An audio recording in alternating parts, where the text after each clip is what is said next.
G'day fellas, proud dad here with a 4-week-old little boy. Myself and all my family have had the snip, circumcision, and I really want to get him done as well. This copped some serious backlash on this one. Lads, I have this issue with the missus waking me up at all hours of the morning during the week by eating in bed, watching TV, being on her phone. The only thing you should eat in bed is ass. So, if you know how your partner deals with things, with like, you know, what their love language is or what your love language is, and then you two communicate that, or you do the quiz together so you both know, it makes that communication 10 times easier. As a parent, this is the most devastating thing to ever have to deal with. The reason that boys can come and have those conversations is because our way of delivery is it's not always serious, because blokes don't deal with that. Welcome to the Better Bloke podcast. I'm Matty. I'm Rob. And we're just a pair of average blokes on a mission to try and be a little bit less average. We're going to speak about all things highs and lows of what it feels like to be a bloke, plus speak to some legends along the way about what it takes to be a better bloke. Let's get stuck in. Welcome back to the Better Bloke podcast, where we're going to unpack a bit of what's been happening within the inner sanctum of Blokes Advice. Ooh. Obviously, no names going on in this. Yeah, of course. It's a private group. For blokes only. Yeah, if you don't know, before we did the Better Bloke project, we were running, and we still are running, Blokes Advice, which is a private group with 300,000 guys in there. And a lot of it is going there for advice. They ask questions. Sometimes it's funny. Sometimes it's, you know, the important stuff. And we're going to dive into some of the best from the last couple of months. Sounds good.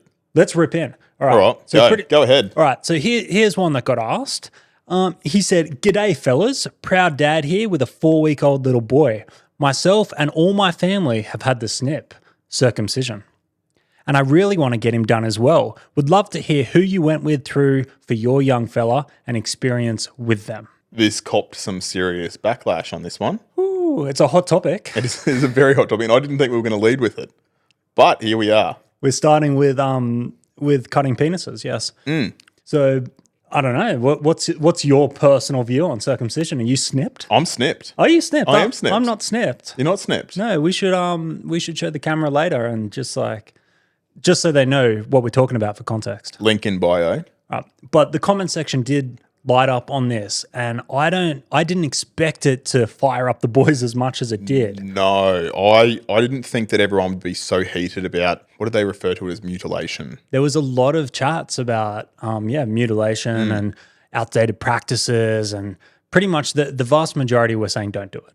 Yeah, the majority. Yeah. And it is, a lot of the comments on that were coming from guys that have done it, and they were coming up with issues that they couldn't find anyone that does practice it anymore. Yeah. So there was some boys like up in the territory that had to fly down to Melbourne or Sydney or Brisbane to do it. That was the guy that posted it. He was in Darwin, couldn't find anyone that would do it there. So he was going to fly to wherever to get it done, which is kind of crazy. A lot of guys were saying, look, it's outdated, barbaric practices. It's, you know, based in religion, which doesn't have a place nowadays. And a lot of guys were just leaning on teach your son how to wash himself. But then it comes down to that whole, like, you're different to your kid as well. Yeah, is your justification for getting it done is, well, I have it and my dad had it, so my son's going to have it? Because if that's your only reason and you're not thinking outside of it, is that something to do or not? Yeah, I don't know. Yeah. There were some arguments for the 4 as well. Because a lot of people say if you don't get it done, it can cause issues later on. And you do need to get it done. It's a lot more of a rough process. Because I know we've had a lot of conversations in Blokes Advice on the past about guys having to do it at a later age, and it's not a very comfortable thing to do when you're older. No, one bloke commented and said, "Yeah, look, firsthand, I know what it's like to have it done later. Not fun. I was 16 when I had to get mine snipped. Fucking ridiculous amount of pain for a teenager. Why the fuck is it such an issue to get it done?" So that's the flip side. People are believing both sides, but then other guys are like, hey, like, it's a medical thing. If there is a problem later on, you deal with it like a medical problem. Because it's not like a lot of guys are having to get it done later in life. No. It happens. But then it's also a preventative thing. It's what we always speak about with Better Bloke. Is that, I mean, it's not what, this conversation is not what we always speak about with Better Bloke. But if if it's something you want to do and you know it's going to prevent issues arising in the future, why not do it? Like, I'm neither here nor there for it, to be honest. It's one of those things. It is what it is. And I know as much as I'm not usually a fence sitter, this is just one of those things. Sitting on the fence. Sitting on the fence. One of my favorite takes on the issue was a guy that said, to be fair, women can't resist anything with 10% off. Bargain buyers. Bargain buyers. Oh my God. That's pretty funny.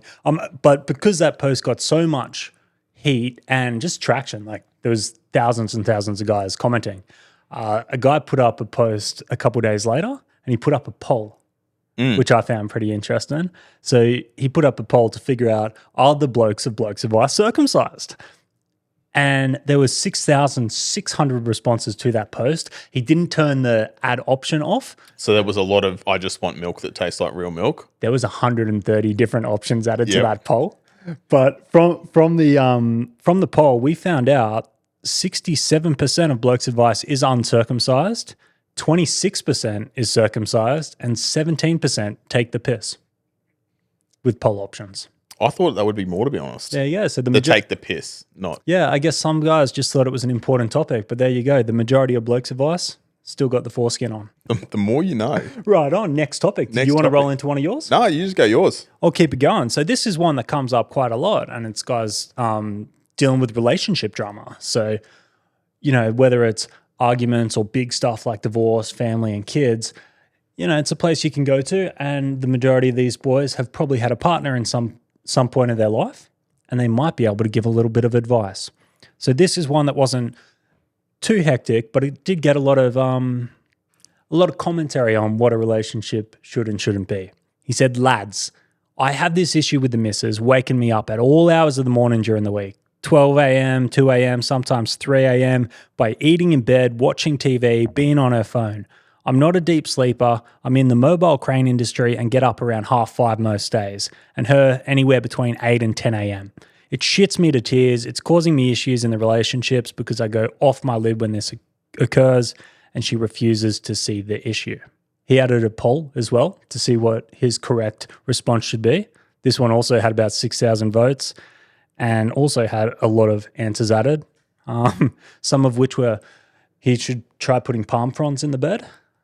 Classic Blokes Advice. Sleeping with her dad instead. Also works. Or sleeping in bed like 90% of crane operators. My biggest issue with that entire post is the eating in bed. Yeah, do you remember what you commented? The only thing you should eat in bed is ass. And I stand by that. That was one of the top comments, yeah.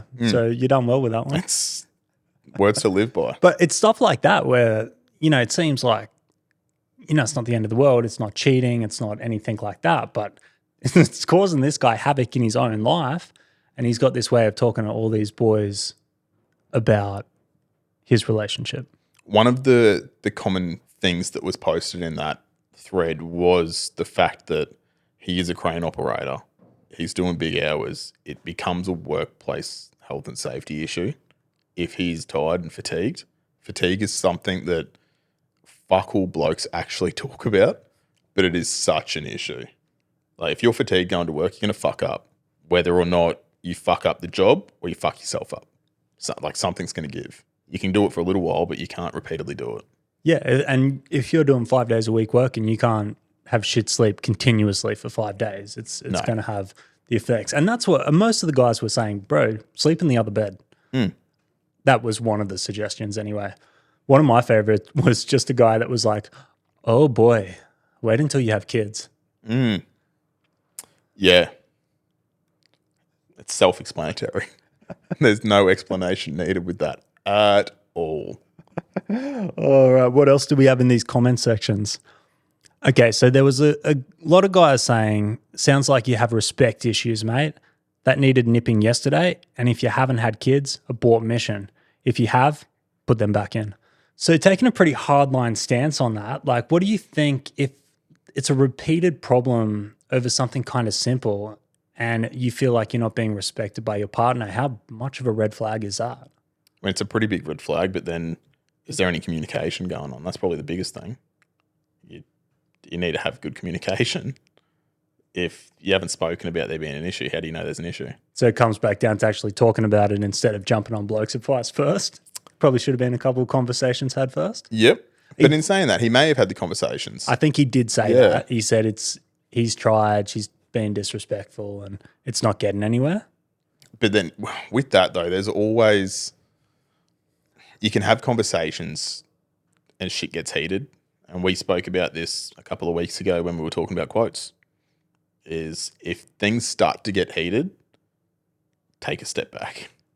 Don't have conversations in that point in time where you're emotional, because nothing fucking happens with it, or it just blows shit out of proportion and actually makes it worse. And between two people learning like the communication styles, like when we spoke to Angry Dad, he's had such a long relationship. I think it took them time to figure out how to talk to one another. Yep.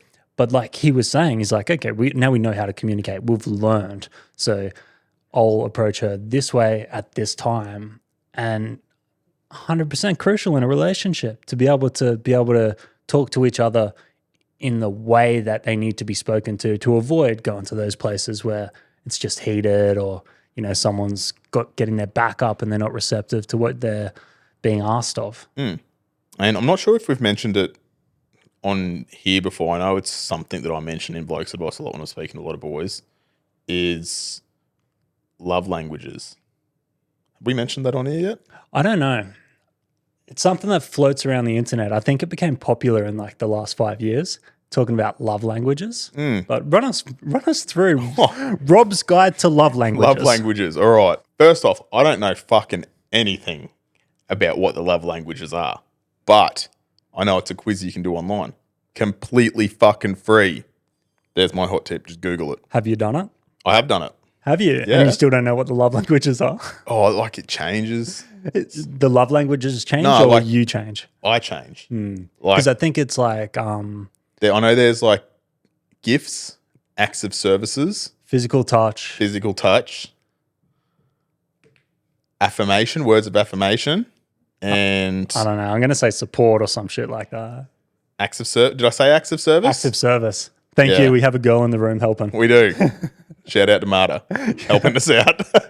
Acts of service. Acts of service. So the reason which I use love languages whenever we're having these conversations in Blokes Advice, because blokes talk about this shit, is a lot of the time like men and women operate differently, and what a guy goes, oh yeah, sweet, I love this. This makes me feel good.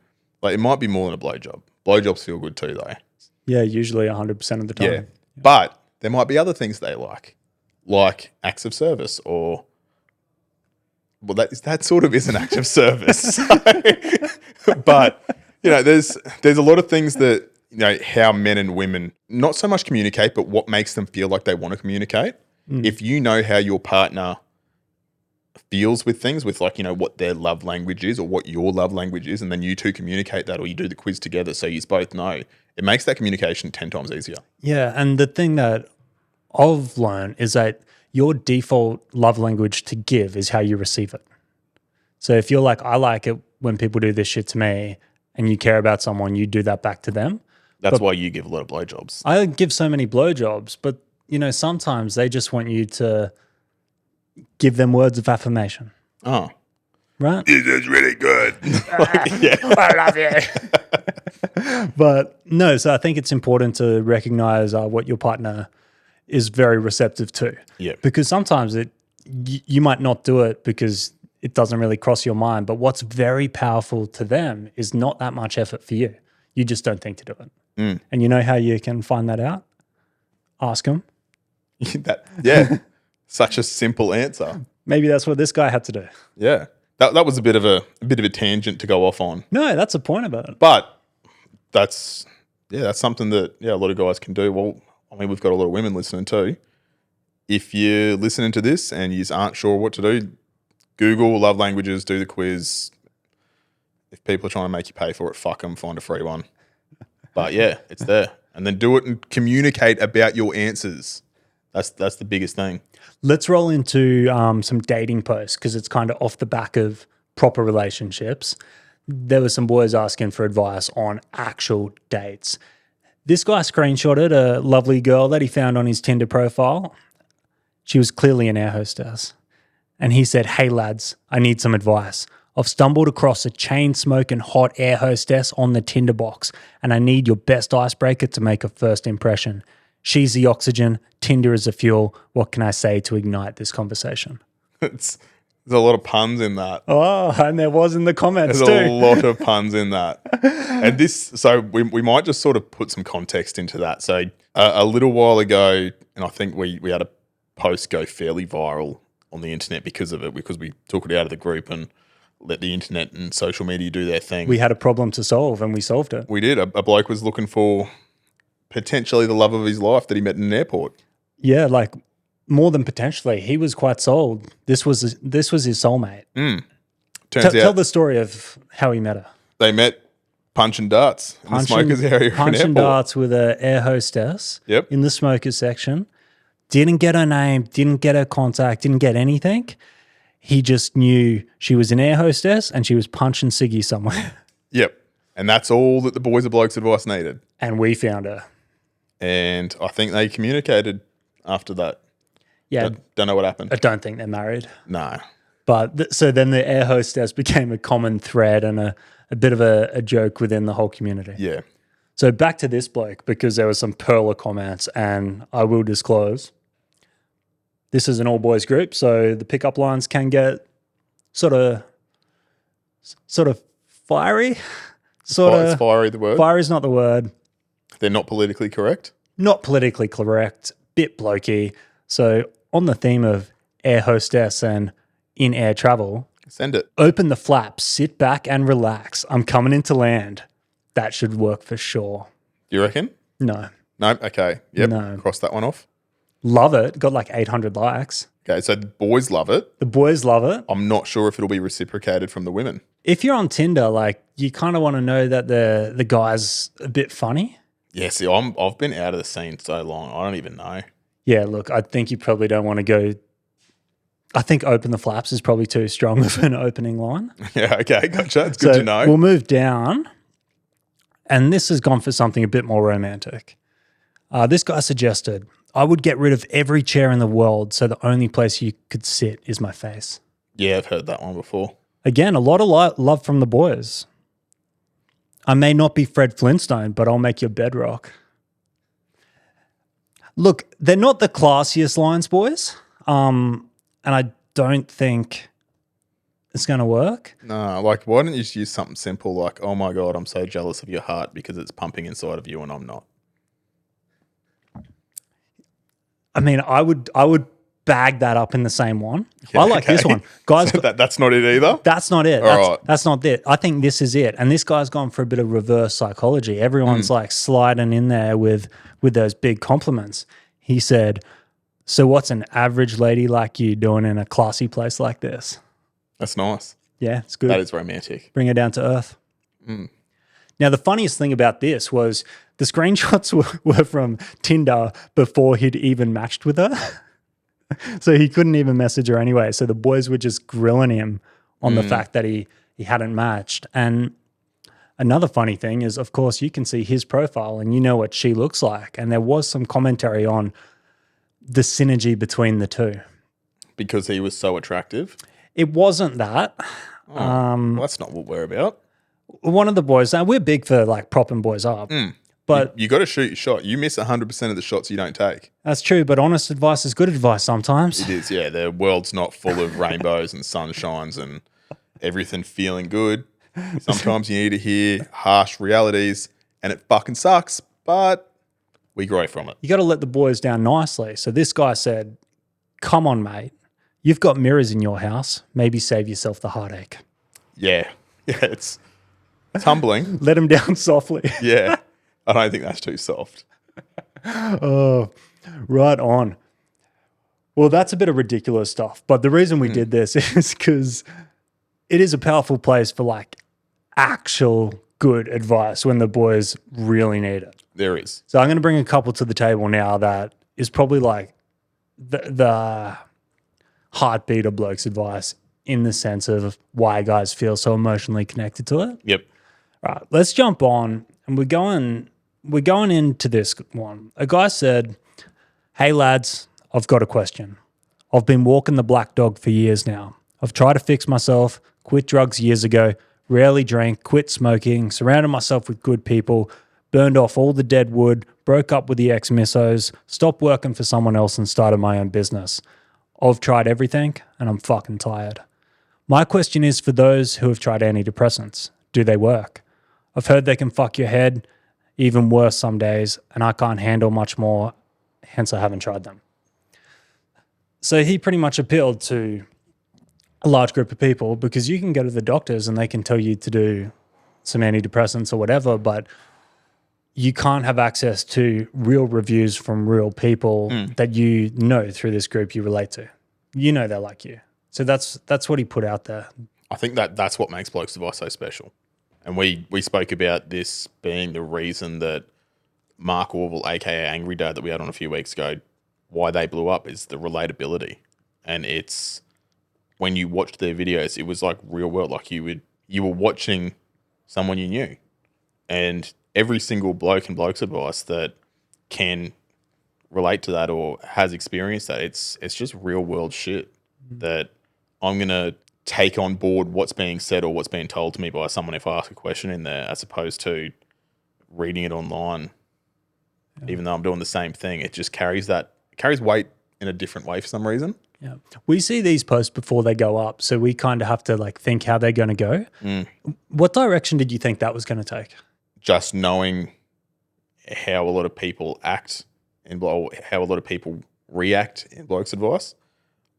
Did a lot of people recommend physical activity? No, because he'd established in the post he's tried everything. So he's pretty much said he's at his wit's end. He's done all that shit people are telling him to do, and he's still not feeling good. What actually happened was there was hundreds of guys that have taken antidepressants and had a lot of success with them, telling him about their experience, the pitfalls of it, the difficulty getting it right, but the absolute positive impact that they've had on their life. So there was a lot of guys saying, I'll read a couple because there were some really good, insightful comments that you just wouldn't get in the real world. One guy said, it's a long, rocky road. I've been on a handful of medications. I've finally found one that worked. Just give them a try and let your doctor know what works and what doesn't. It does get better, man. I still struggle myself, but the meds are a godsend. Another, it takes a while to find the ones that work for you, but they did wonders for me, man. I have social anxiety where I couldn't go to the shops or large groups of people and even work. But once I found the right ones for me, they changed everything. So yeah, that's good. I think that one's very, very good in the sense that he said it takes a while to find the right one. So he's led in with, it's not just all optimism. It's like, hey, it's going to be maybe a trial and error game. Yeah, I was worried when I saw that post. There'd be too many guys being like, stop being a bitch, don't take this. Nah. And there wasn't. There wasn't even guys saying that. There were some guys that were against him, but they justified it. One guy said... You're always going to have people that are against something, though, if they've had a bad experience. And that's part and parcel of the internet. Yeah, and the way they said it was good. One guy said, I couldn't take them myself. I felt like a robot, no emotion.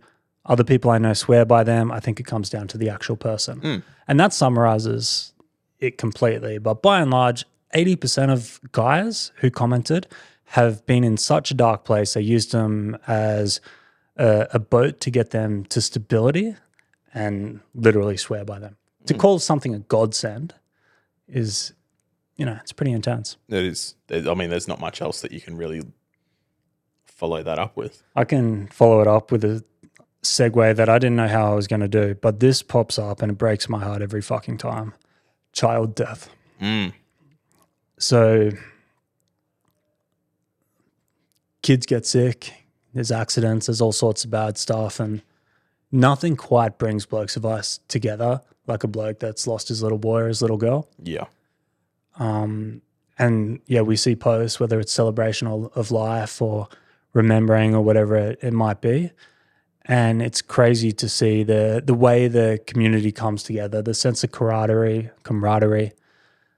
This one went up a couple of weeks ago, and he said trigger warning regarding child death. As a parent, this is the most devastating thing to ever have to deal with. On Friday, our 14-year-old daughter passed away unexpectedly. The wife and I are absolutely gutted, though it doesn't feel real yet. I'm trying hard to be a rock for my wife, who is absolutely beside herself. Thankfully, we're surrounded by other support. The kiddos with the coroner now, so the funeral will be in a couple weeks at least. We've decided we want it to be a show of colour, as she would love that. My question is, for the Melbourne blokes, I'd like to find somewhere to rent a hot pink suit for her funeral, but I'm a big bloke, so options may be limited. Does anyone in Melbourne know a place that hires something like this for the big boys? It's pretty heavy. It's very heavy. And it was met with so much brotherly love. That's probably the only way that you can explain that. Like the amount of boys that got behind him, and there was guys not only just giving their condolences, but like physically asking like, how can I help you through this? Yeah. Where all he asked for was like how he can get his suit sorted, but it was like just fucking incredible. There was so much more advice and offering than just that. Yeah, it was guys coming from every angle. Like one guy said, if you don't find a suit in Melbourne, mate, find a suit anywhere online. I'll cover the cost of the suit, express post it, the whole works, just trying to support him. But then there was a whole bunch of other blokes who'd actually been through it. And I know there's support groups of people that have gone through like super traumatic stuff, but especially in the days after it's happened, it's probably hard to find those guys. There was one guy who said, I'm almost in tears reading your post. We lost our son a few years ago.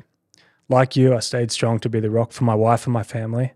I bottled everything in and showed the world how strong I was, whilst I was falling apart inside. A year later, the trauma hit me and I ended up checking myself into a private mental health hospital. Grief doesn't go away if you don't allow yourself to deal with it. My heart breaks for you and your beautiful daughter. So we talk about all that funny shit at the start. That's what Blokes Advice is, right? It's the ability to combine those two things. And like the fact that we got a place that people can come and have those conversations and the other ones, I think speaks volume to the boys that we have in that group.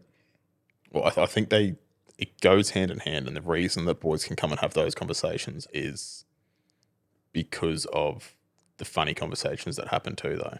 We spoke about this, I think it was episode 1 or episode 2 of this, as to why we were doing the Better Bloke project, and our way of delivery is it's not always serious, because blokes don't deal with that. Like, yeah, some do, but there's avenues for them to just talk serious.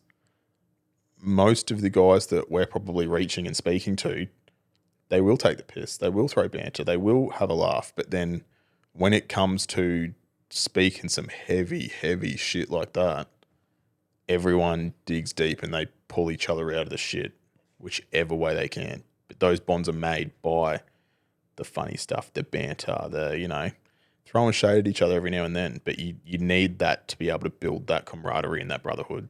Yeah. We keep saying it, camaraderie is the word. Yeah. It's, like going to war. There's bad shit that happens, but when you got your brothers there, it's a little bit better. The guy that originally posted that responded, and he just said, holy shit, you legends. All these words and offers of support mean so much at such a shitty time. I'll make an effort to read every one. Politely, I don't need anyone to pay for everything. It's just, I'm a bit cathartic for me to go through and find the suit at this time. Much love to you all. So, like, he was posting to find a suit. And he found a bunch of guys that have been through the same thing, love, support, in a time where, like he said, he's trying to be strong for his family. He needs support too. Yeah. Heavy. You wanna move on? Can you give us another one? You good? I'm good. I don't even have fucking kids, man. Yeah, no. Like, I mean, got you a little bit. I saw it. Anytime you speak about that though, like it's, once you talk about like losing kids or like someone going through that pain, you can't help but feel like a little bit of sadness for them, or just like, oh fuck. If you got a shred of empathy in you, that's going through the worst thing someone kind of could. Like, yeah, hard to deal with, but it happens. How do we deal with it when it happens? You get the boys around you that have dealt with it before and you speak about it. Right on. Let's tear through a couple quick topics. A few top line ones. Do you have any that have been common threads that you've seen? So a common thread for the last little while, and I think a lot of this stems from a guest that we had sitting right where you are, actually, funnily enough, on episode 13 of this very podcast. Our good mate of the show and Blokes Advice name, Dane Lyons. He recently competed, did very, very well with his journey, and I think that's gotten a lot of guys motivated. You didn't even say that he lost weight, mate. They should go back and listen to episode 13. That's what he was on the podcast for. The man lost 170 kilos. Yeah. Go back and listen to his whole story. His story's been documented the whole way through Blokes Advice. Episode 13. Yeah. Jump back. Leave a review because it's fucking good. But he's motivated a lot of boys. Yeah, a bit of a trailblazer in that sense. Definitely. And the amount of guys, like some big boppers that are getting out and about and they're just giving it a fucking go to become better blokes, and which is what we are all about. Yeah. And the boys are getting around it. Like, so essentially in the group, we've been seeing all these blokes posting the start of their journey. Yep. And like, hey, I'm losing weight. Here's some progress, stuff like that. So, but it's not only just like progress shots or anything like that. We've had a few that have gone, hey guys, I'm doing this, and I've hit like a stagnant period.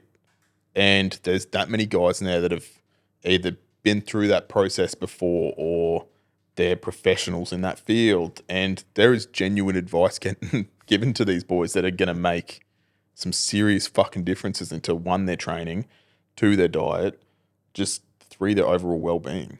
So purely by them having the balls to actually take a photo of themselves trying to better themselves and post it up online for a whole bunch of strangers in a little old group we call Blokes Advice. Yeah, and like Dane said on the potty, it's all well and good for a 75 kilo PT down at the gym to give you a meal plan and tell you what to do.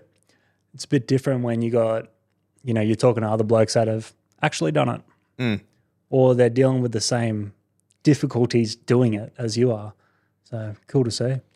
Another one that pops up from time to time is the old, when is it time to let go of your hair? Hair loss, hair treatments. One of us is more qualified than the other to talk on this. Look, I feel like I'm pretty qualified to speak about this. The time to let it go is whenever the fuck you want. Just, if you're going to do it, embrace it. Like, this is for all my bald kings. If you're losing your hair, just fucking shave it. Embrace it. Feel beautiful and bald. That's all you need to do. Yeah, that's like the main feedback when guys are posting in the group and they're saying, has anyone tried this? Has anyone gone to Turkey? Has anyone got the transplant? The guys are just like, fuck it, dude, shave it. Yeah. Embrace it. That's good. Like, I love it. This is who we are. It's easy. Grow a beard, you'll be sweet. Yeah. And that's not to say, like, we were talking to a few boys last night in the chat, that like, you can go out and get your hair done still. You can go to a barber. You still get your hot towel on your face. You still get your beard did. You can still feel like a queen if you want. Still treat yourself to going and get your head shaved if you can. Getting your beard done. Just, I don't know, feel good stuff. Like, put the time and effort into yourself. Even if you got no hair, it still makes you feel good. Yeah. Sweet. Is there anything else you want to cover on this one? Okay. So one of the boys, he is very active in the group. I'm not going to name names though, because it is a hidden inner sanctum of men's shit. John Doe. I said no names. Sorry. Google him. Yeah. All right. So he's put up, some days I feel like I wasted my 20s and then I get reminded I've done a lot for 26. Don't be harsh on yourself, fellas. Keep on pushing forward and working towards your goals. You can and you will get there. You remember you didn't do it, not the obstacles that were in the way at the time. Stay strong, figure out a plan, go do it. I believe in you. Yeah, 20s are a bit of a crazy time and everyone spends them differently. My boy Alex Hormozy says you either do your work it up 20s or you live it up 20s. You either go out, live life, you travel, you party, you do all that stuff. And then you get to 30 and you're like, fuck, I should have put in some work, I'd be in a better position. Or you do the opposite and you work through all your 20s, you get to 30 and you're like, fuck, I should have lived better in my 20s. So obviously you can do a bit of both, but you can't do everything. So you're going to feel like you missed out on something. But as long as you've done something during that time that you're happy with, I think you can't be too hard on yourself. And the dude's 26. He's only halfway done with them. That's the other thing. Like 26 is still so young. And like we're not that much older than it anyway. But I think it just sort of, it made me think about something that this probably goes back to what we were talking about a while ago. Something that blokes don't really talk about is like the self-critiquing, and guys are so fucking bad for it that like we're our harshest critics. And you go, oh fuck, if I should have done this better, or I didn't do this right, or like just, I don't know, you need to give yourself some flowers. Yeah, there's so many guys that say stuff to themselves that they wouldn't accept anyone else saying to them. And it's sad. And like, I mean, I'm in that boat. Like, it's hard to not do that, especially, I don't know what it is, but you want the best for yourself, but you do end up putting these like crazy expectations on yourself. And if you do that too much and you're falling short, then you start feeling like a failure. But what's falling short? Well, if you set a goal too high, I tell guys to do that, aim for the stars, but also don't aim to the point where you're not going to get there. Like, you know, your business isn't going to do $100 million in 2 years' time. If that's the goal, very unlikely you're going to hit it. You're setting yourself up for a bit of failure.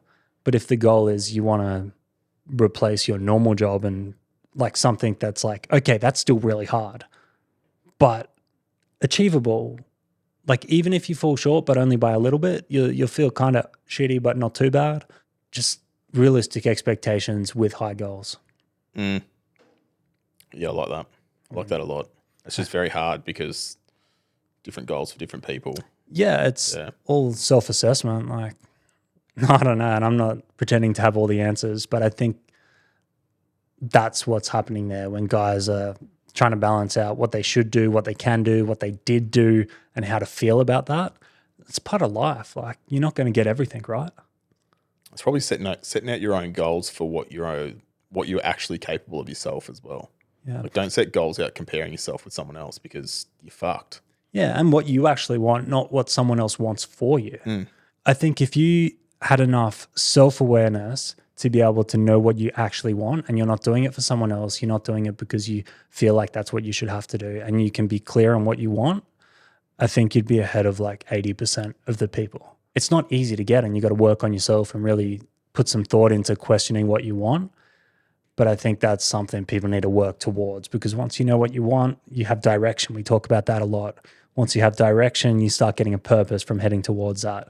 And it's a bit of a full circle, self-fulfilling prophecy of not feeling lost. I don't know if that answers your question, but it's a good point. I don't know if it does either, but I like it. I think there was some good messages in it regardless. Oh, right. On that one, we should probably sign that one out. So that was a bit of a recap on the things happening in Blokes Advice, which is good to talk about because it gives people perspective on what other guys are going through. If you liked it, drop a comment if you want to see more of videos like this, and we can add these into other episodes or do full episodes like this. We will put the link for the group in the description, remembering that it is men's only. What happens in the group stays in the group. Sorry, ladies, but boys need their space. Safe space for the boys. You can find us on all the other socials, YouTube, Instagram, LinkedIn, TikTok, pretty much everywhere you can watch or listen to a podcast. Go ahead and give us a 5-star review because it helps us reach more guys with these messages. So if that's how you're going to support us, it's very much appreciated. And very much a free way to support us. So on that note, I think it's probably best that we sign off. Until next week, as always, be better. Thanks for tuning into today's episode of Better Bloke. If you got anything out of it, show some love by dropping a 5-star review below. If you want to learn more about everything we're doing, head to the description, hit the links and follow us on the socials. If you want to learn more about the project, head to betterblokeproject.org.